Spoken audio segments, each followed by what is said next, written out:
Now, today's show reminds us of the importance of self-love, for we cannot give what we do not have. So I urge you, wherever you are, listen with an open heart. I hope our guest today will inspire you. On that same note, with me here is Nivea's new Nourishing Cocoa Cream that leaves your skin feeling so soft, supple, and glowing all day, because self-care is very important. Let's begin.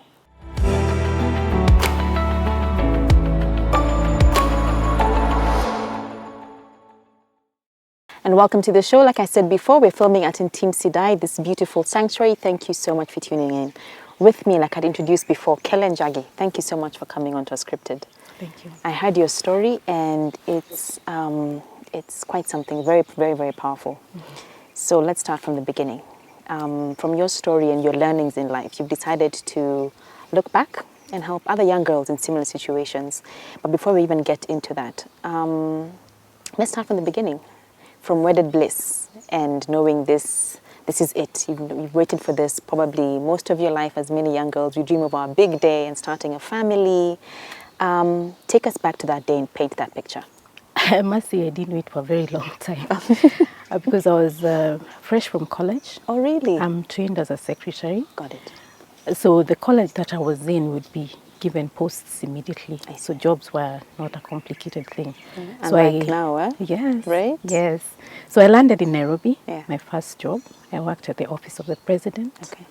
And, I was a very principled girl, if so to say. Okay. And I would be very choosy about who I mingle with. Okay. As we should, ladies, I think. Yes, yes. So I got into this job, and within my first year, that's when I met my ex-husband. I see. We worked in the same building, but for him, he worked in a different floor, and upper floor and mine was lower. All right. So we met, and our dating was very short. Really? Within 6 months, I was pregnant. I see. And you know the usual. Yeah. You get pregnant, what you do as a young girl, you go to your parents and you tell them what's happened. Yeah. And then from there, it's either they support you or they don't, or they give you advice on what to do. And that's what happened with me. I went home and told my parents. Okay. My parents live in a place called Chogoria. Okay.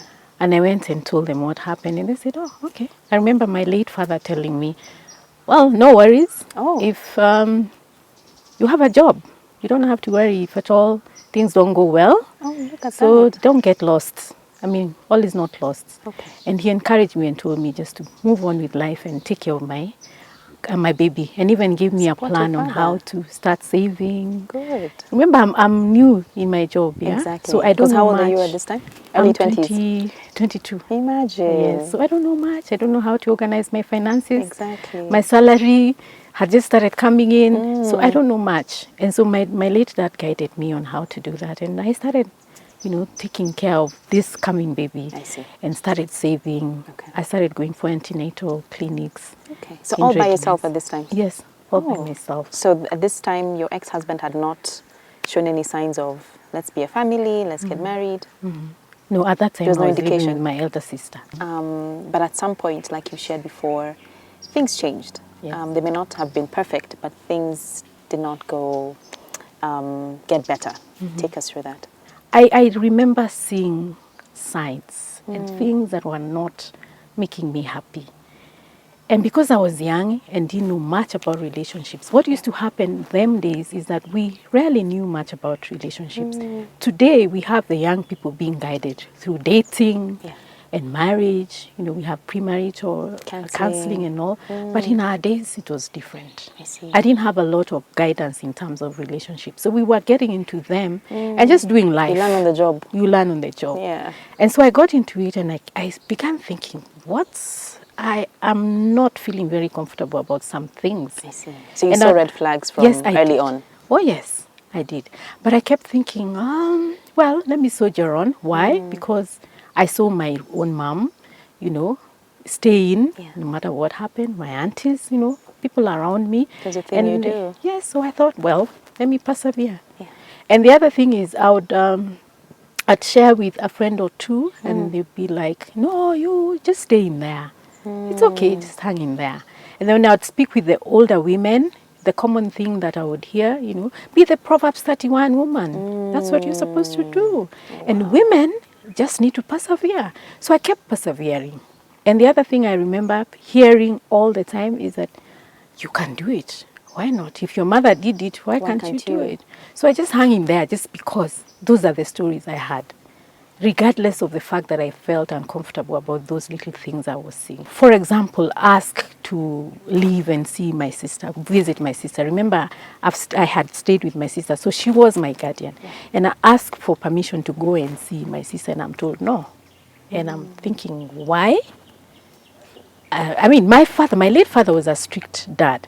But each time my dad said no, he'd give an explanation. Exactly. But this one, there was no explanation, and I would wonder why. I'm just visiting my sister. Did you hear what I said? I said no. We hear of abuse in the physical manifestation of it, but there's also emotional abuse, which people don't understand or know how to handle it. You were told even, but he's not hurting you, where are you going? Take us through, help us understand what emotional abuse is and how to spot it. Emotional abuse is just the opposite of physical. Okay. Even when you look at physical, yes, of course, there's an emotional bit because obviously the emotions get hurt. Yeah. But this one has no physical at all. So it's just words that are spoken to you that are negative, stuff that is done to you that is very negative and hurtful, and never physical at all. And it's a very confusing kind of thing to go through because you're wondering, what's all this? Why? And you're trying to understand why somebody would stop you from doing what you need to do, and yet you're a grown-up.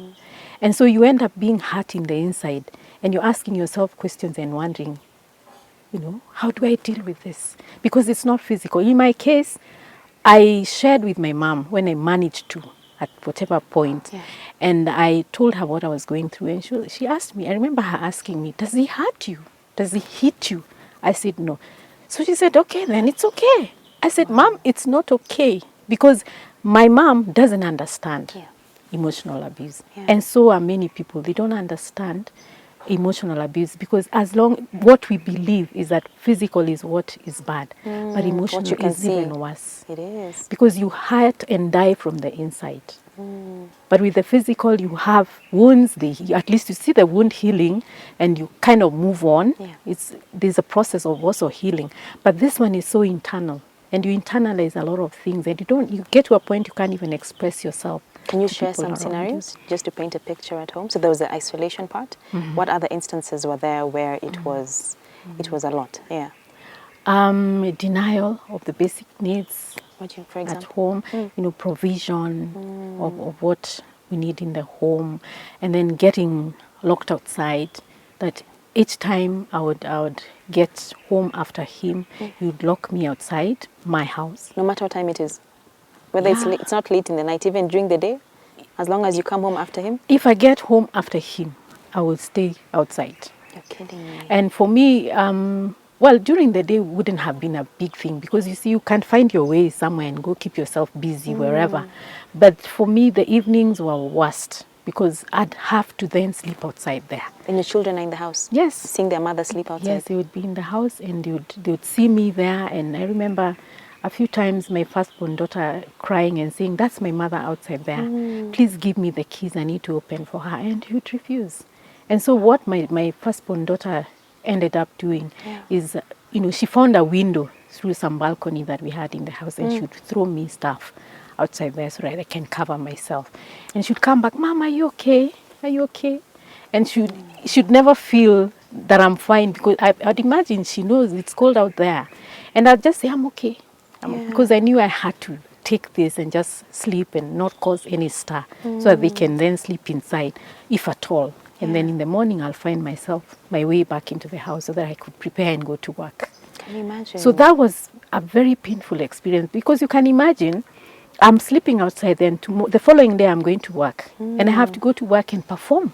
Could you? Can you even focus? It was very difficult. And mentally? It was very difficult. So what I realized is most of the times in the office I would cry. I'd run, to the washrooms and just cry out, and I'd get back and wipe my tears and pretend to look very okay. I know. Because I'm this happy-go-lucky kind of girl. And every time I'd go back to the office, I'm trying to look very okay and like everything is normal. But people would notice, Of course. are your eyes red? I'm like, no, they're not red. Are you okay? No, I'm fine. So I learned to pretend. And then when it came to time to go home in the evening, I remember I used to feel very scared.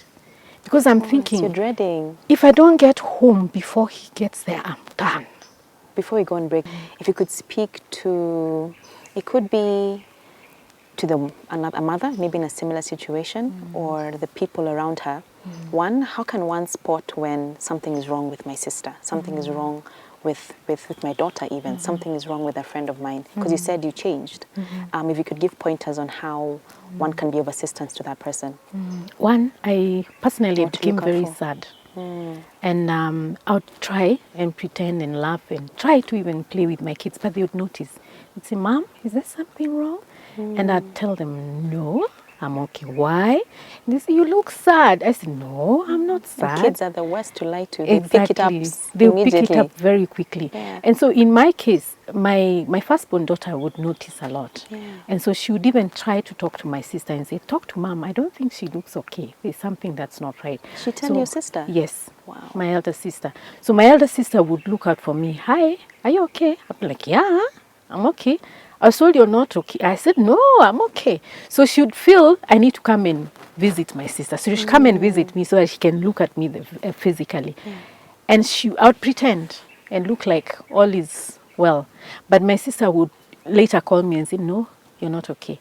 So some of the signs that you see is that you become very withdrawn. Yes. I withdrew from my friends because remember, I'm not even allowed to go to visit them. So I'd give them excuses. You know, they want us to go and have some fun out there, and I'll tell them, no, I can't make it because I'd lie. Yeah, that's the other thing. You begin to lie because you have to tell them, One lie to cover another lie, another lie. Exactly. Yeah. So that they can understand. But they would obviously think she didn't come last time, so why isn't she coming this time? But I'd always have the excuse. I didn't care what they made out of it. Oh, wow. But I became a liar of some sorts just to cover that. Imagine. When we come back and take a short break, we talk more about how the children are affected in these situations. Do stay tuned. This is Unscripted with Grace at the beautiful Ntimsidai. Stay tuned. Welcome back. Kellen, thank you so much for this candor and just being very open about your journey and experience. I need to ask, because you mentioned the red flags were there. And we have that in relationships. It could be in your dating phase, it could be in marriage. But as women, for some reason, we ignore them and we think and hope our love will change them. In fact, the more they do the stuff, the more we shower them with love. I'd like you to talk about what happens to why we do that, or why some women do that, what happens to our psyche then. And for you, at what point did you say enough is enough? I'd say what happens is, first and foremost, we kind of self-doubt. And so we are thinking, I'm in this, and I will go up to the end. Yeah. And then we get advice even from our parents. In my case, I remember my mother really encouraging me to keep going because I think she was very much afraid of being a single mom. There was a lot of stigma then. And so she wanted me to keep going. And because she wants her daughter to remain married, so she kept saying, no, you stay in there. It's okay. He doesn't hit you. It's fine. But what there is we forget ourselves. Yeah. And then we give our power to this person.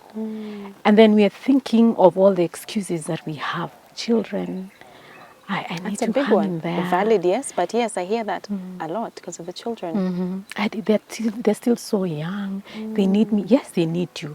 But remember, woman, they need you when you're well, not when you're sick. Because from my own experience, whenever I was down and depressed, I wasn't able even to provide proper nutrition for my children. Because remember, my mind is sick. Yeah. I'm not able to think properly.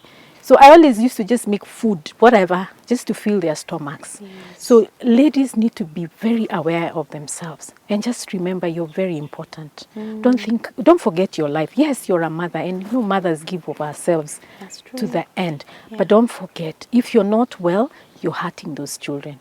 First, you're hurting yourself, and you're hurting those children, people around you. Yeah. So tell us, what point did you decide enough is enough? What led to that point? I had been there. By the time I decided to look for help, I had been in the marriage for 19 years. Wow. And I had been in and out of depression. in and out of depression, and I felt I was tired. Remember I said at the beginning, I'm a happy-go-lucky kind of girl. I want to be happy. And I felt, no, this is marriage not me. is not working. That's not me. And I remember what my late father would tell me. He believed so much in me, and he felt I had so much potential to do so much and to be much more than I was. And I felt I wasn't being who my father even felt I should be. It wasn't bringing out the best in you. It wasn't bringing out the best in me. That's And the fact that my life had sort of halted because of all the pain that I was going through, I felt I can't do this anymore. And I felt if I don't do something about it, then I'm going to lose my life. And I thought, if I lose my life, how will I leave my children? Am I leaving them at a better place or at a worse place? And at that point is when I cried for help, literally. Yeah. And I got the help, and I went through a very good counseling. Where did you seek help? Immediately, the first thing that I did was I went to my church. Okay. And I spoke to one of the leaders, and I explained to them what exactly I was going through. You see, we sometimes fear the church because we think the church will tell you, no, stay They'll on. cast us out. Yeah. God hates divorce. Yes. You know, let's pray for him. He's going to change. But this particular time I felt, because I was leading in one of the groups. Which we won't, shut down. It's important, pray for the situation. But there are times when things are thick and maybe the only action is out. Exactly. Yeah. So this lady friend of mine who was leading in a section that I was in church is the one who said, Kellen, you need help. I said, how? She said, you need some legal assistance. I said, don't talk about legal assistance. I don't even have the money. So she said, no, I have this organization that I know, and they actually help women in your situation. You don't have to worry about the money bit. And that's how she introduced me to this organization called FIDA Kenya. That's an organization that will work with women who don't even have the finances, because most of the time we are afraid of the legal bit of it, because we all have this belief that lawyers are very expensive. In a sense, they are. But for a woman who has no financial power, this is an organization that will work with you. And so I went into FIDA Kenya, and the first contact I had was a lady who actually assessed my situation, and she told me what we need to do first and foremost is find Kellen. Kellen is in the woods. She's lost again. She doesn't know who she is. I love that. And it's true, I was totally broken. I didn't know who I was. And so this your lady, interests, your hobbies, your love, I yourself, had lost myself. your passion. Exactly. At that point, I was only existing. I didn't know who I was. And so I started a very good process of counseling. And this lady is so good at what she does, because I did about 1.5 years of counseling. I see. And I slowly began to find myself. She actually explained to me what happened and what I went through. That's the first place I heard about emotional abuse. I see. And I remember breaking down, and I asked her, really? Why would anybody want to do this to me? Exactly. Why would they want to hurt me so much? Yeah. And she told me, well, it has happened to you. And I, of course, the why me, and I started thinking, why not me anyway? Now where I sit, I ask myself, why not me? Because this experience has helped me to find myself and to really be happy with who I am now. Because if I probably didn't go through that abuse, I'd be probably lost in something else. Look at that. Yes, so I went through the counseling, and then I started now finding myself, and I was very happy. I started picking my talents. Oh, good. I love sewing. Which are? Okay. So my elder sister actually did help me to go back to college, and I did a course which took it was actually supposed to be 1 year, but I remember the moment I stepped in at the Evelyn's College of Design, within a few months, my tutor said, get out of here. Why? Because you know what you're doing. Oh. Because sewing is in me. I see. So she said, get out of here. Don't even waste more money. Just go do what you're doing. And I went out and I actually set up business. Good job. And I had my support now from my sister Yeah. and other members of the family that understood what I was going through. Okay. I remember one of my brother-in-laws, I'd like actually to mention his name, Peter Opon. Peter actually came in and helped me a lot, because I went to him and I said, look, I want to begin sewing, but I don't even have a machine. And Peter bought me a machine. And that's how I started to sew and to make money. Good. And then I started a little company. I was making curtains. Good. And I got customers and I began to make money and I began to take care of my children. So you could support yourself and your kids. Exactly. And that does a number on your confidence and your passion. Exactly. And now you're doing psychology as well. Yes. I'm in college at the moment, studying counseling psychology. Look at that. Because I felt with what I am doing now in the area of domestic violence and women, I needed to get skilled. And those skills are helping me to be able to understand the pain that women go through, because I went through it. And I felt just talking to them, giving them my story is not enough. I need to have a skill to be able to help them to break down this pain and begin to bloom just the same way I have been able to bloom. I love that. A flower in bloom. You mentioned you're speaking to other women in similar situations to help them. So for you were able to walk out. Why do you feel there are those who just never do? They could be on the brink of, they could be dying and their kids could be in danger, but they just keep going back? One, it's about fear, because what the abuser does is they implant fear in you. So you're too afraid to take any step because you're thinking, if I leave, he's going to come after me, he's going to hurt me, he's going to hurt my children. And again, children, we think about our children and we're thinking, I don't want to destabilize them because this environment is what they have known.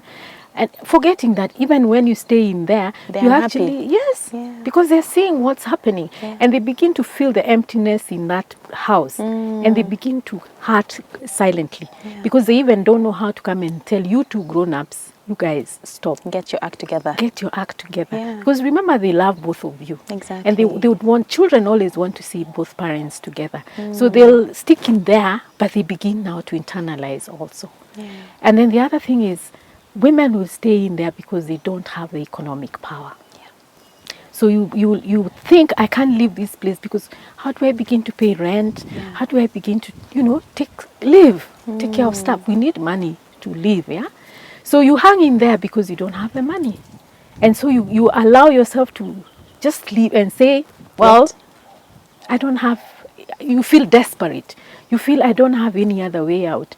And at that point, what women need to think is, how can I get help? Yes. Because for me... Because you did it. I did it. You did. And I got the little support that I got from my few friends. And it has helped me to be where I am. Because somehow God will always bring you your helper, by the way. He will. So you shouldn't be scared. God will take that first step of faith. Exactly. All right, time for a short break. We'll be right back with Kellen yet and Team Sidai as I enjoy my cup of coffee. Stay tuned. Welcome back to Unscripted with me, Grace. Thank you so much for staying tuned in this beautiful wellness sanctuary. In today, isn't it beautiful, Kellen? Beautiful, amazing. Amazing. This is definitely unscripted. Kellen, mentioned just before we took the break, you talked about how children growing up in that environment, we think as parents we are, maintaining a certain lifestyle, or we're hoping for maybe even the best for them. Yet we don't know that we could be harming them in the long run. So for you in your case and your kids, looking back in hindsight, how did that environment affect them, even as adults? I'll begin with my firstborn daughter. Go ahead. Because obviously, being my first baby, Yes. she's the one who started feeling it. Yeah. So I noticed she had a lot of self-esteem issues and self-confidence. And as a little girl, she would always complain, so-and-so is not my friend. That's a common complaint from children. Yeah. But for her, it was a bit too much. And I almost at sometimes had to intervene in as far as her friends were concerned and find out what really is happening. And what was happening? At that point, it should feel like, they are looking down upon her.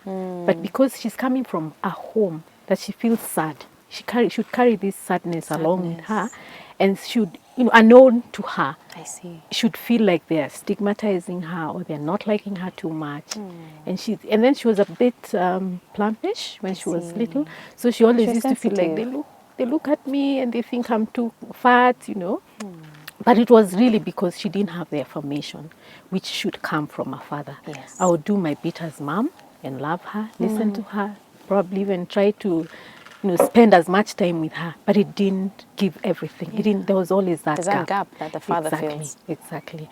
So it continued for a while, until even to a point when she was an adult, because it began affecting her relationships. But again, with the opposite sex. Yes. Okay. Yes, she was very choosy with who came close to her. Yeah.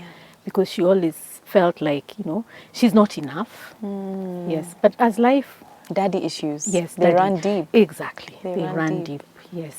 So with time, she has gotten out of it, Okay. and got her self-confidence back. She's doing well. Did you address it at a younger age, or did you guys have the conversation, the two of you? Yes, we had the conversation, and Good. also at some point she also had to go through therapy, and so Good. are the other children. He also had to go through therapy. Well done. With my boys, my second-born son had to get into drugs to numb his pain. That's what children do Understandably. mostly. They just want to numb their pain because there's all this confusion that's going on. In fact, when you around see here. in this schools where, in high schools, all the kids are on drugs, this and that, you have no idea what they're dealing with at home. Exactly. Yeah. Apparently, most of those children that you see doing all these things that they're doing in school begins at home, Yeah. unfortunately. And so these children are doing all these things they're doing because they're looking for an outlet. To numb or attention? Exactly. Exactly. And mostly attention. And they do get their attention because they end up getting suspended Imagine. and getting all sorts of forms of punishment from the schools.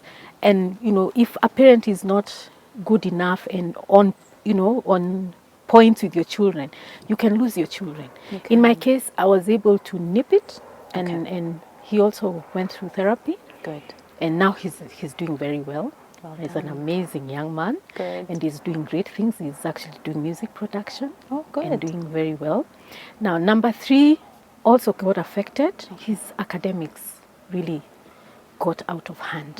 He started really dragging, and would always be in school discussing his academics and with teachers in and out and thinking what's happening. And he had a lot of struggle. But see. now he's also catching up and A work doing in progress. much better because we have had to do a very strong teamwork with the teachers in school. Good. And also he's had to go through some therapy, and he has a mentor who works with him. I got him a mentor who would once in a while go visit him in school and just assure him, because he's a man like him, and just tell him, hey, we are men, let's do life. You've actually preempted my next question, because when the father, if he's not, physically present, there still needs to be that figure especially for the men and even the girls. We still need a daddy to look up to. So you fill that space. You got someone to walk with them. Yes.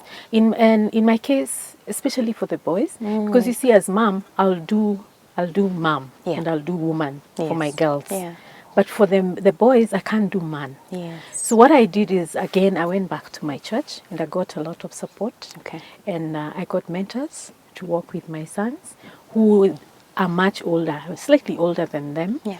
And they've been able to work with them and guide them on just doing man, and just understanding who they are. Because you see, children reach a point where they're always looking for, who am I? Identity. What's identity. Yeah. And so these mentors have been able to work with my sons, and they're doing good. They're doing I've good. seen really good change. Super. Yeah. There's something I'd like to discuss, which I feel we've never really delved into. You said for you were an empath, and he was a narcissist. Help break that down. What does that look like? How can one know they are with a narcissist, and how do you handle them? Well, first of all, narcissism is a disorder, as it's called, NPD, narcissistic personality disorder. It's a personality disorder. And this disorder comes from a background. They're not born that way. I see. They are formed in their background. Probably they So if you grow up in that environment, Yes. you pick up those habits. You pick up those things. You grow up not knowing how to love, express, good feelings to people because you're in pain, and so you end up hurting people around you. And so narcissism is something that is, made in the background in your growing up, and so we need to understand what that is by seeing. It's not easy, by the way, Grace, to actually find this narcissist because they are all over. Really? And we will not treat them very easily because they're very charming people and come out like very loving. Yeah. But actually, in real sense, it's not strength that they display. It is actually the pain and the weakness that they have inside them. That's true. And I must at this point say, I don't really hate my ex-husband because I quite understand where he came coming from. from. It was not his wish or will to be who he is. And how I wish that he understood what happened to him so that he can become a better person and not to hurt people around him. And so narcissism is made in that form of environment that I've talked about, of a background that aligns him to that kind of thing, that he grows up not having positive feelings of love, feelings of care, feelings of understanding, because what he has grown up knowing is pain. Pain that was inflicted from his background. So you cannot give what you do not have. So that's all you could give back to anyone else. Exactly. You can't give what you don't have. An empath, on the other hand, describes who I am. We are loving. We are homemakers. Yes. We are very understanding. We feel everything. You feel everything. Good and bad. Especially the positive stuff. Yeah. And then we actually bring out the positive in us out of love and understanding. Yeah. We become very easy people. And if you're happy-go-lucky like I am, you become like a butterfly. You do. Life is so bright. And narcissists will be attracted to that, almost like a magnet. Exactly. They're attracted to an empath because the empath is a healer, if I may put it that way. So you tend to attract these narcissists because they are in pain. And so they see that the positive aspects in you attract that person to you because they are feeling this one is going to have me back to a good place. Exactly. And then they can suck my negative energy. Because remember, you're a healer and you're a helper. So you tend to begin to suck the negative energy. And then unfortunately, instead of now sucking the negative energy and getting something better out of it, now the empath becomes destroyed. Exactly. That's the danger now. So how does an empath protect themselves? First and foremost is the knowledge. Understand yourself. Understand who you are. And understand that the fact that you have all these positive attributes does not mean that you allow negative stuff to come to you. Yes, the environment is there, the world is there. Do I face mean people even after my marriage? I do. Yeah. But now I know how to deal with it. Good. And because out of the counseling psychology that I am doing, now I understand people much better. I can get into a matatu and I know this guy collecting money has issues, but I will not hate on them because I understand them better. Fantastic. Thank you so much, Kellen. Do you have any last words for the viewers at home? What would you like to tell us as we wrap? My sister, you don't have to die in there. There is hope.